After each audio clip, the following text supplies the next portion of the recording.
Beginning with the area of prayer, of spiritual confidence, you'll always know after some experience in your spiritual life that whatever you dream, whatever you hope, whatever you desire, whatever you enforce behind you with your soul, your soul.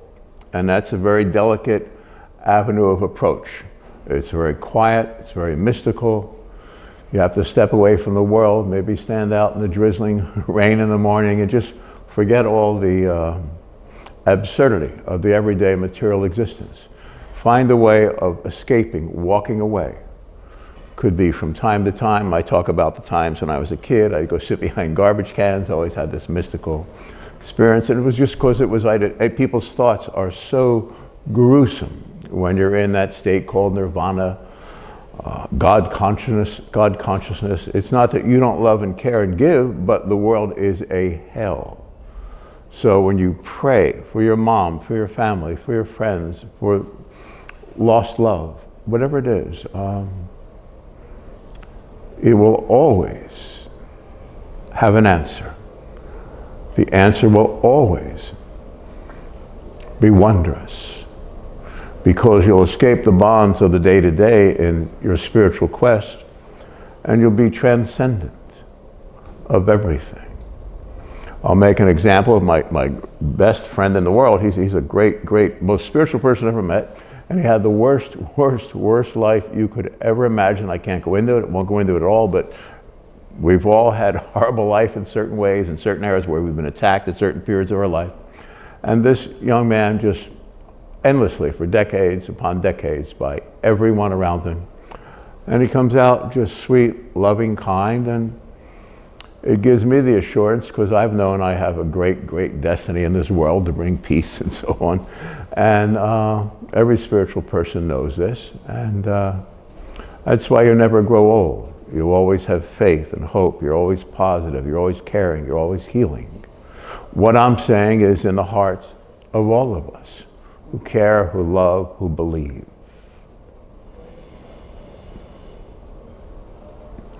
So when we calm ourselves,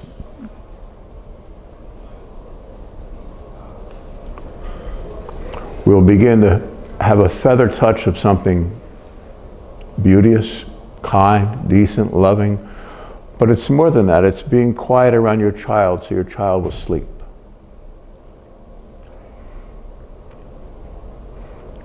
Look in the eyes of a young mother attending to her child, and that's that type of sense.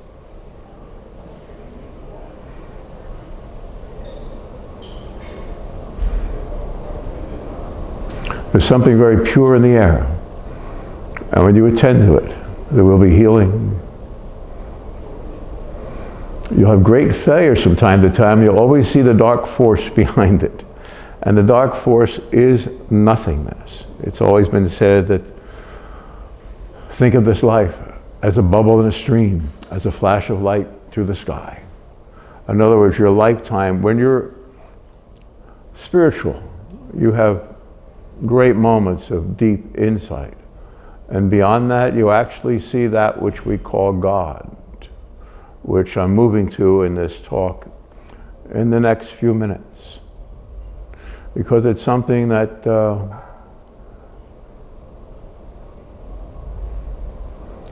is more. I've had these great revelations all of my life for some reason, and I've had many friends who do. Everyone in this room has had their different times of divine realization, of experiences with God, with love, with beauty, with purity, which are all the same sense that we're attending to in this moment. And we're going to go to a place today of true quiet. And when we go to that place, the world that seems to be will disappear from our sight. You know, when you have the first kiss with the one you love, or have a new kitten, the world disappears in your consciousness, doesn't it? That's the sense of our relationship with that which we call the Almighty. And there are very mystical terms for God, or Godness. Because when you're actually there, I've had these revelations all of my life, every day since I was born, and doesn't mean I don't live through the same thing that everyone else does. All spiritual people have these confrontations with very powerful dark beings, sometimes on a daily or continuous battlefield Earth.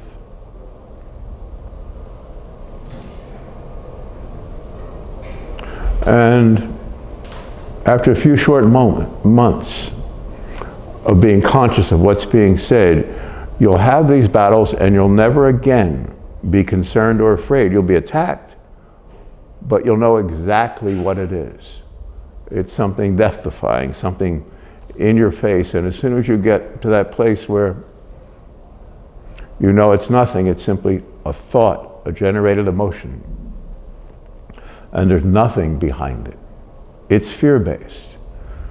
When I do when I help people resolve their emotional traumas or things that have been on them all their life, like my friend had even family members on him, and I'll look at that, and the family member will come into my room, my home, my living room is heaven, and everyone will be healed and forgive each other and back to the original love provided by God, by eternity, by infinity, by the almighty, everlasting purity of heaven, which is where we're moving today.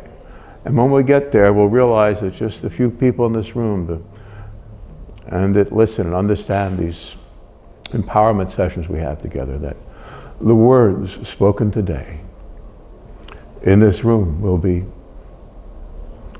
echoed by the multitudes in the very near future. There is a God. We are God's instrument. The words can never suffice the beauty, the purity. I'm a man, so I'm around people all day. We're all my buddies. We work in a gym here today. My buddy Leif Erikson's great-great-grandson, he's the guy that discovered America that traveled here in 1100, like before, 400 years before Columbus, and he's been a professional wrestler and fighter and a Navy SEAL and so on and on, big family, and he knows what I'm talking about. There's something in the wings, something beautiful, something kind, something decent, something dear. And the interface of that daily with the oppressive atmosphere of this world is no different today than it's been any day. If you go back to the time of, we'll say, prehistory, cavemen or whatever, you see the drawings in caves from 20,000 years ago.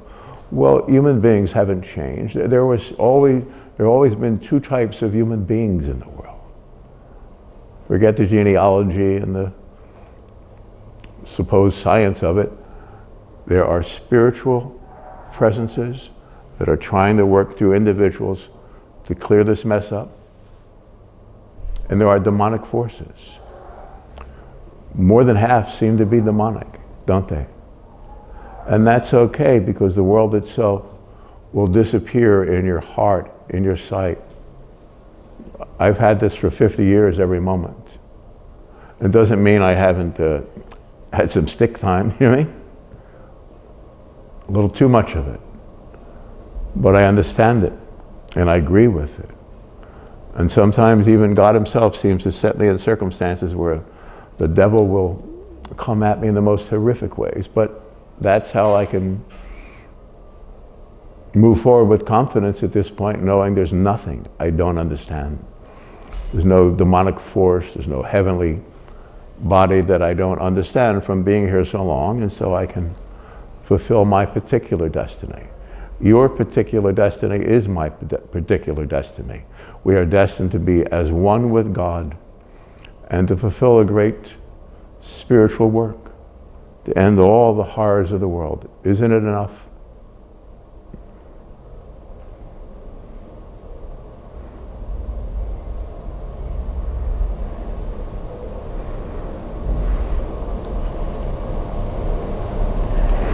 It needn't go on.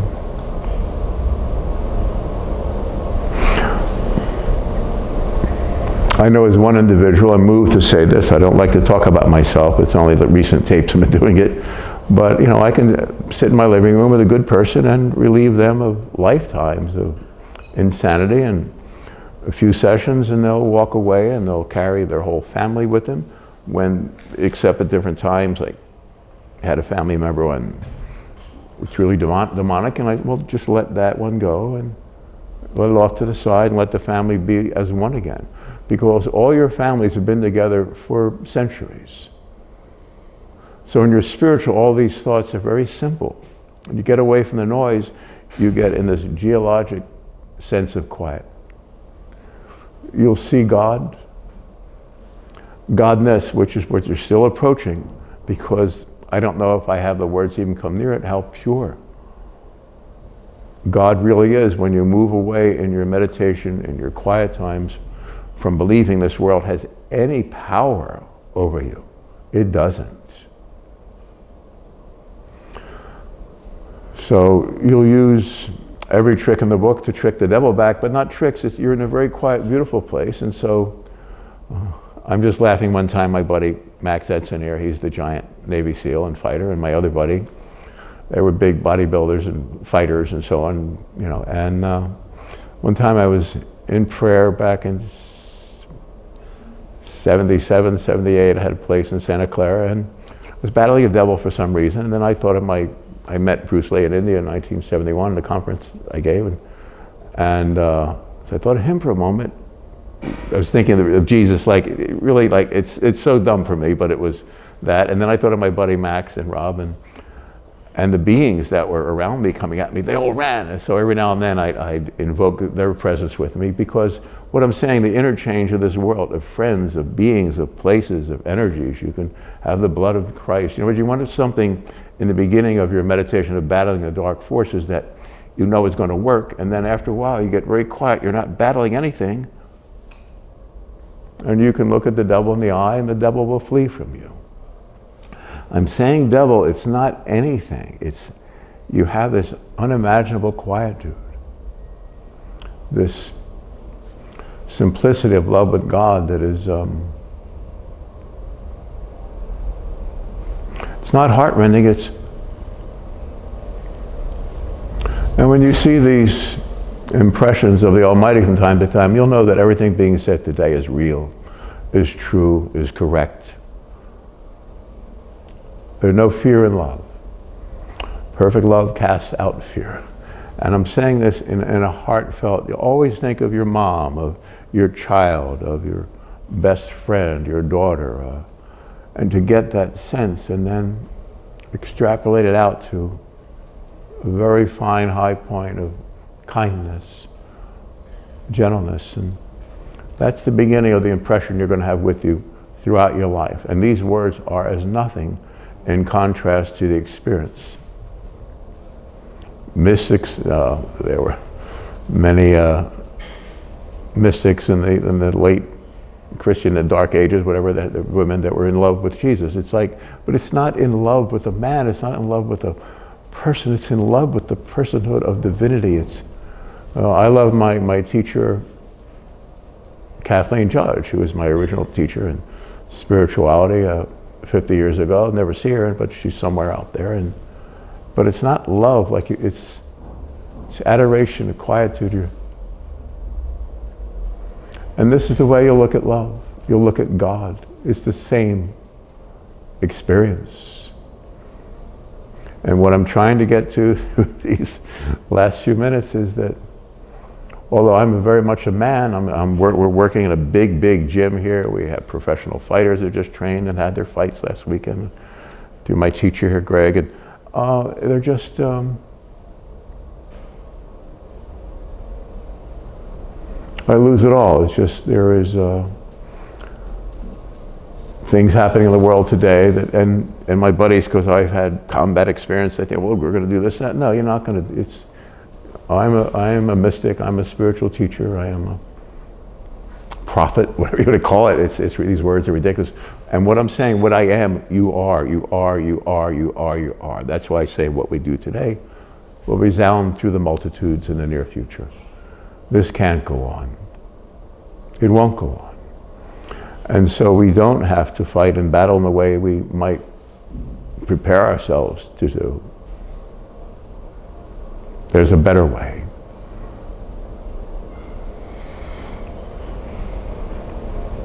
There's nothing wrong with you. Everything that makes you, puts you on edge, any fear. The devil is fear-based, all these different types of beings. Like when I work with people, it could be anything or anyone, and if you just address it, there's energies. My buddy called the other day and he has this energy on him for years, and I just said, and I'm surprised because we talked on the phone, and that was, I guess, the reason I couldn't fix it right there. Very spiritual, illumined person. And so when I'm in person, it's easier, and I would have addressed the person to feel safe, but on the phone, it's difficult with people who don't know me that well. And just look at the energy that you figure is on you, and you know it has something to do with a lover that hated you years ago, or a banker, or someone on the streets, and just look at it quietly and then ask it its name. In other words, it's not a person, it's like an energy already.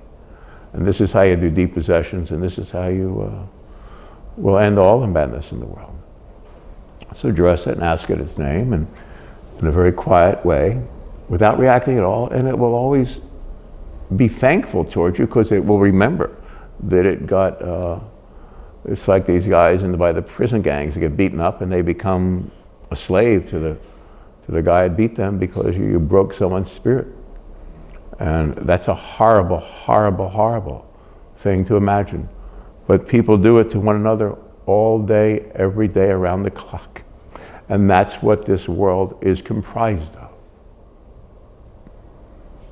And I'm saying, when you come to God with this understanding, with this wisdom, you'll have gifts and powers transcendent of the everyday world. And I'm talking about addressing these forces in a very quiet way, and nothing will hurt you. And you'll overcome the world. Because it's a dream state, a bad dream state. And if you get that, and then you realize you invoke the divine presence, however you do that, you'll realize you were born to end the madness, to depossess the world, because it is not here. I myself will sit many hours at different times, and I can't move, and the hours will seem like 30 seconds or a minute. I'll close my eyes and it was 2 in the afternoon, and then it's 5, but it's always, I don't miss things get done, but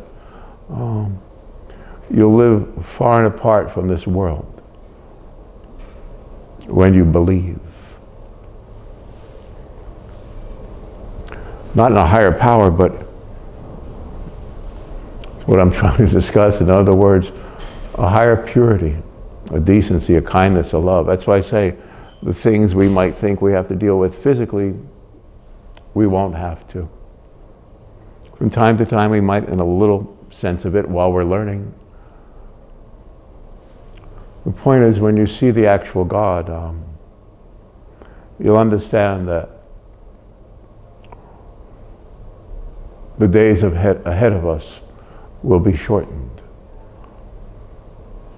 for your sake. It's enough. It's time.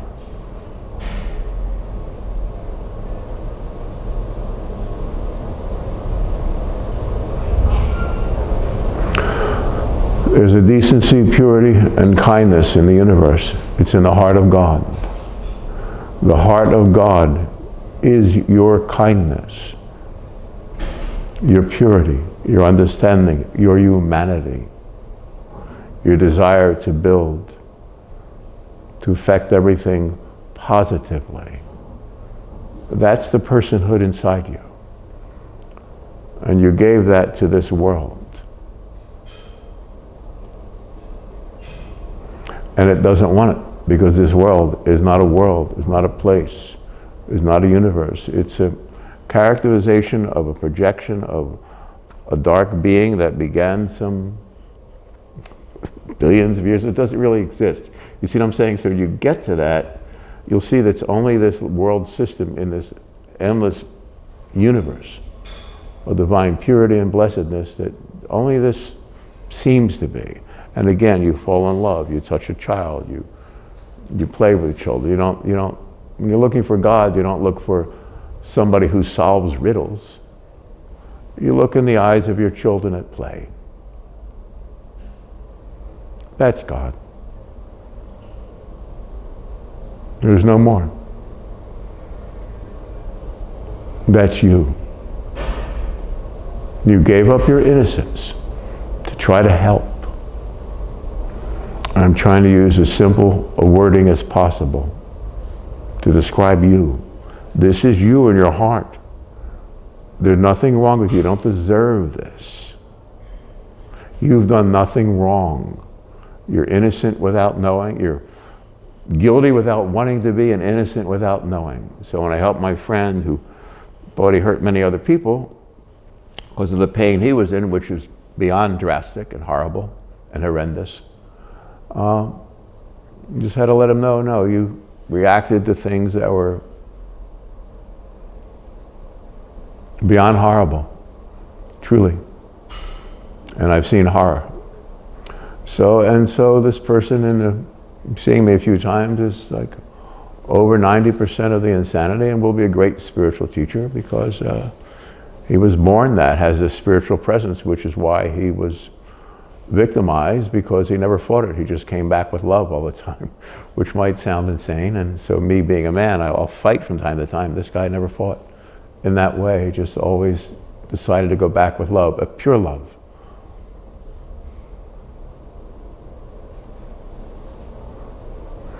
And I'm saying you don't have to take it on the chin, you have to resolve to understand that the madness is not of God, that this is a lost planet,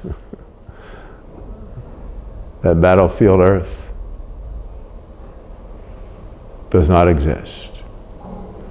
There are thousands of self-enhancement, spiritual enhancement techniques that all work. Apply some of them.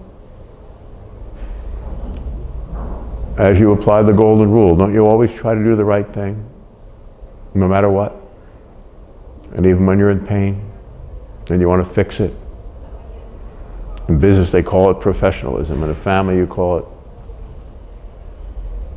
It's what you do in a family. You fix things all day, every day. My buddy Max can fix any vehicle, anything, any relationship, any sporting event, any big, giant... whatever it is. Gone through more pain than I can imagine, and never complained because of his spirituality. And Max, though a young man compared to me, most of my friends are very old, in their 80s, and all have horrible physical conditions. And we laugh about it because in our heart, they're all spiritual. We understand what's being said today, that this thing is coming to an end.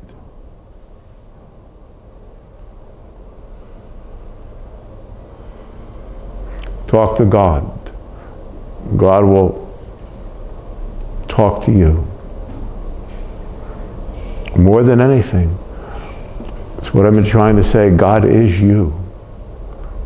There's no human concept to begin to harness the understanding, the purity of God. It's something I have no words. So we love our mom, we take care of her, our family, our friends, and we're responsible, and we spend a lot of time alone. And you don't have to study anything, go anywhere, do anything. Just talk to God. God will talk to you. And what we do in our quiet today will resound through the multitudes soon.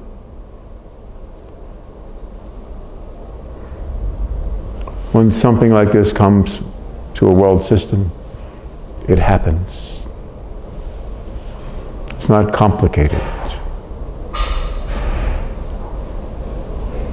This beautiful presence that you'll feel is you. It is your presence. You are the presence of God. You have to drop all the concepts, all the considerations. All the implied effects of anything. There's no effect, there's no cause. Just the purity of the kindness in your heart. Like I said a moment ago, you apply the golden rule. You do unto others as you would do them, as you do them. Just be kind, and it's okay, and you'll see through things. I got recently attacked in a restaurant by someone and I'm thinking that this is really, it's the devil's like last attempt to get at me before this. So I'm saying you will have body shots, head shots, and you'll take them, and 99.9% like myself, you'll disengage from the enemy by not involving yourself with the world as it is. Talk to God.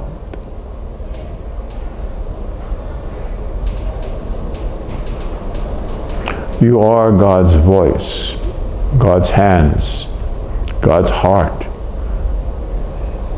You've always been that. Identify with that. Let that be. And the things that seem to be will disengage from you. It's a projection. So when you're very quiet, you're not your body, you're not anything that's formed.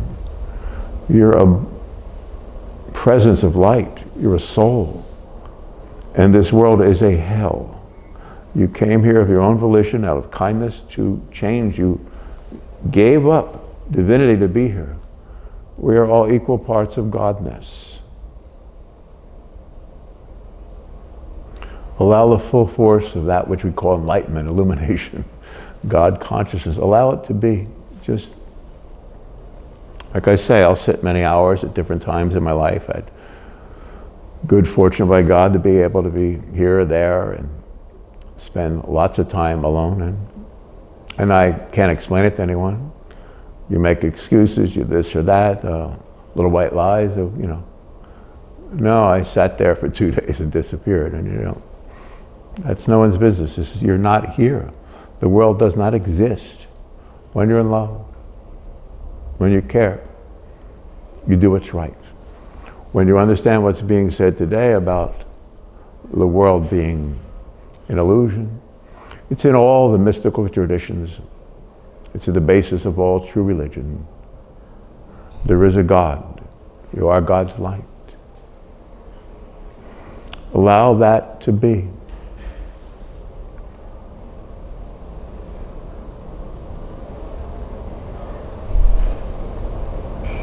Sure, we all want someone we love walking beside us, don't we?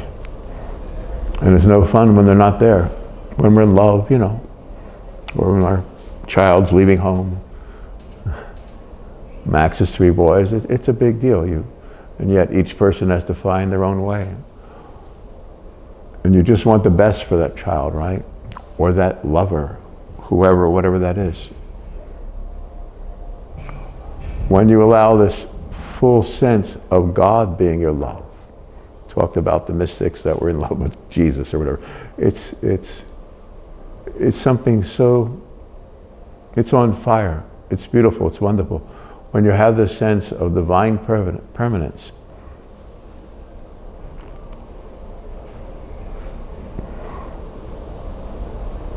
you'll know that this whole world can end overnight.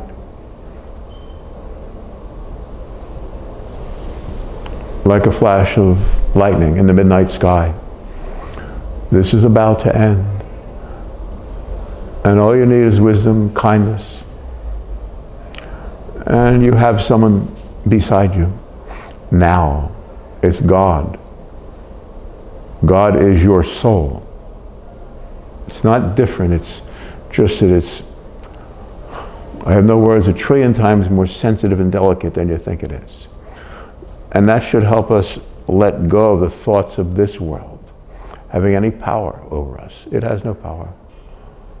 I'm one of many, many, many millions of people who are spiritual, whatever you want to, there are different words. And true religion is understanding that God is all. And you give up your identity in this world. And yet your identity in this world is the greatest hero that ever existed in heaven. You're exalted in heaven. It's a great battle. It's a great deed you're accomplishing. Battlefield Earth. It ends on your watch because you're good, because you're kind, because you're true, because you believe, because you don't want to see it anymore, because you're tired of it, because you're filled of something to battle the dark forces that you don't know exactly how to apply. And I'm saying that you don't have to apply it in any physical sense. It's something you fall more deeply into the quiet. And there'll be no questions. You'll become the quiet. And then you'll see God. You are everything that God is. And I apologize for not having the words to express the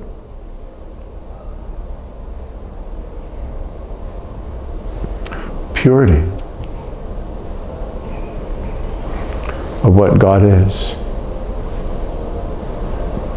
More than that, the purity of what you are to God. I see your souls. Your souls see God. Your souls are God. We are one spirit. And those of us who seem to be incarnate, as it were, in this world,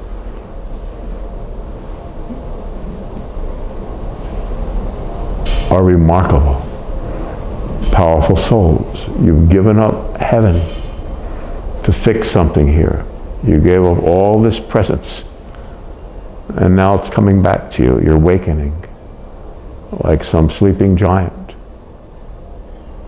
because you have been a spiritual giant who gave everything up to lift another out of the flames of disbelief and faithlessness. When you give the world nothing in your consciousness, it will disappear before your every footstep. And from this moment forward, I guarantee you,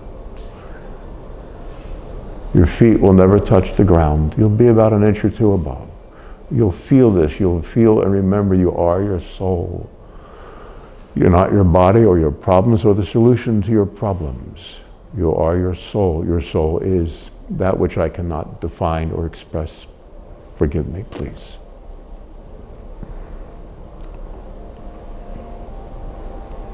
But you'll find it in your heart. It is your heart.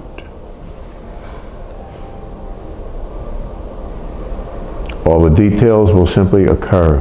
Where you have to go, where you have to be. When I went to these states of quiet, all of a sudden this person, that person. We got to meet at the Dragon House in the city, all the guys here and the girls, and Jessica, and we're all up there. And it's just, I don't know how we got there, because 4 hours before we leave, I had to be at my buddy's house, drive. I don't tell people, because any excursions into the world for me are not why I'm here. But it's part of it. But to teach. Care, to love is why you're here, and so your teaching ministry will be applied with perfection. Don't worry about any details. God will make everything happen for you. God will make everything happen for you from this moment forward. Be afraid of no one. Just let go more and more, and this is a process. It might take weeks and months, maybe a year. It's generally about 2 to 3 months when you get smacked around by the dark side, and you're going to love it, because you're going to understand there is something dark behind all the insanity of this world, all the crudity, all the vileness of it, and you're going to, you'll get it. So that you don't mind the battle after that. It's fun.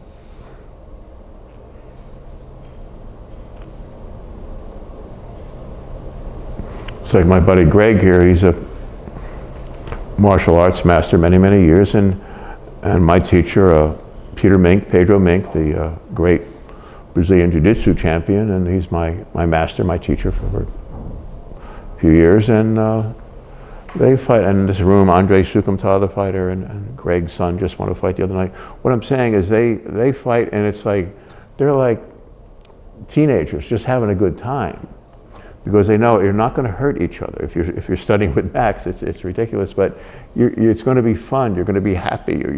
You're playing. You got all the violence out of it because you're in each other's heart. And when you're in God's heart, it's something. Extrapolate that out to infinity. There's a purity, a wonder, a give and take with this world. You're not going to care about the battle you'll go through. Generally, I say 2 to 3 months where you fight the dark side, like head on, and you're going to love it. Might even invite it. I know when I did it back in '77, I lived in the woods, and I've gone through all kinds of, and then finally, okay, I'm too goddamn happy, and so one day I decided reaching into the future and going under the rocks of here and there, looking for the future battles I would have. You're a great soul. You're a remarkable presence. You have a spiritual destiny. You are your destiny. God will make everything happen for you. I want your faith to be ironclad and burning hot, because the mystic, the spiritual one, has a faith unbeknownst to other mortals. We're not like them. We're here to fulfill a cause. There's a meaning to it that we alone know, because we believe. And because we know, we will attend to all the mysteries of eternity in the next few months, several years. And we will turn back this horrible page in the history of eternity. We'll end the madness. We'll heal the righteous. We'll protect the innocent. We'll remove the pain from the hearts and souls of all those we love.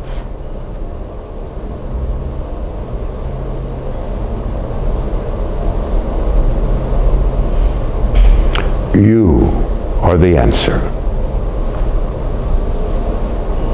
You'll transcend all the seeming improprieties of this world. It gets very, very subtle, but it's not subtle.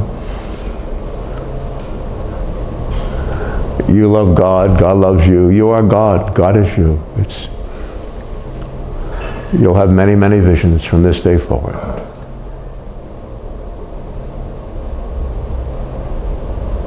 And we don't want anything of it. That's the maddening part of our being, that we're so humble, all of us that are spiritual, that we never quite get it, that we're the answer. You're the answer. But it's in your quiet and your humility, your humbleness, that you're as one with that which we call God, which is the closest I've come so far to describe the sense we all have of God. The sense we have for the newborn, it's quite remarkable. Like I say, I have many friends that are very old and all have terrible conditions, but when we communicate where we can, where certain friends are conscious, one's in a coma, the other's my best friend, and they will all have, but we're okay, we feel each other's presence. With my buddy Max, we always feel each other's presence, so it carries us forward.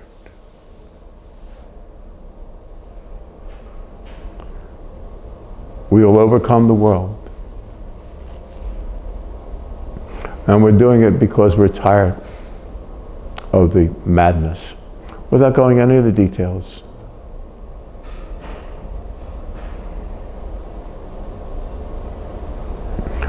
I give you God. You give you God. You give me God. We give peace. to all those we care for.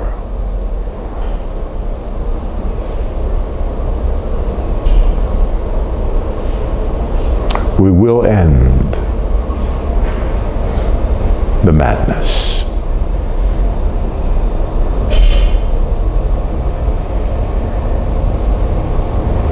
Please accept the gift. It's perfect. You are God's presence. You'll experience it. It gets delicate because we have to recondition the thoughts we have about our life, and it will work a little different for all of us. And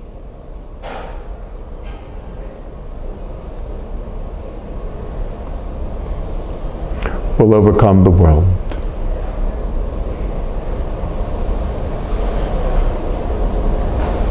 Through not really caring about all the attempts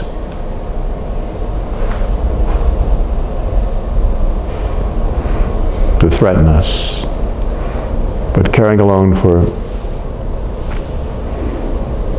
and we'll find God in the hearts of those we love. And we'll live as I live with my buddy Max. Like, we're in a pure state. The friends I love are old and beat and battered, and we're happy. And I can't explain that except I just tried. And God will be with you. You will be taught, you'll understand. Not that there's anything you need to understand or there's something lacking in you, but that you gave so much to try in ways that maybe would work in the world. You can let go of that.